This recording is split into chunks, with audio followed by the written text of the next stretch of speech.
Hi friends, good afternoon. Egg fry చేశాను friends. అలాగే పాలు పెట్టాను పక్కన. అలాగే రైస్ కూడా వార్చేసుకున్నాను. రేపట్టు ఒక 15 మినిట్స్ నానబెట్టుకున్నాను ఫ్రెండ్స్ వాటర్లో. తర్వాత ఆనియన్స్, పచ్చిమిర్చి, కొంచెం జీలకర్ర వేసి బాగా ఫ్రై చేసుకున్నాను ఫ్రెండ్స్. ఫ్రై చేసుకున్న తర్వాత దాంట్లోనే రేపట్టు వేసేసాను ఫ్రెండ్స్. రేపట్టు కూడా బాగా నూనెలో ఎక్కువసేపు వేగాలి ఫ్రెండ్స్. వేగాక కొంచెం పసుపు, కొంచెం ఉప్పు వేసాక బాగా మగ్గపెట్టుకున్నాను ఫ్రెండ్స్. మగ్గపెట్టిన తర్వాత పొటాటో వేసాను ఫ్రెండ్స్.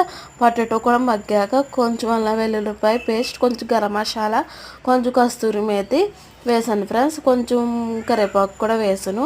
తర్వాత వాటర్ వేసేసి బాగా మగ్గపెట్టాను ఫ్రెండ్స్. ఒక 15 మినిట్స్ అంతే. 15 మినిట్స్ అయిపోయాక స్టవ్ కట్టేసాను ఫ్రెండ్స్.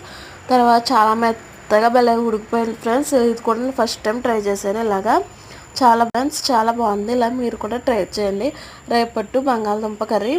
ఇప్పుడు ఈరోజు షాప్కి వెళ్ళాను కదా ఫ్రెండ్స్, నీవా క్రీమ్ తెచ్చుకున్నాను. నోవా చాలా బాగుంటుంది ఈ క్రీము.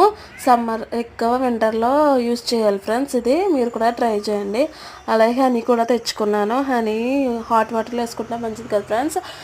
హనీకి ఇది ఫ్రీ వచ్చింది. ఇంకేంటి ఫ్రెండ్స్ చెప్పాలి. తర్వాత మామయ్య బాడీ వాష్ కూడా తెచ్చుకున్నాం ఫ్రెండ్స్.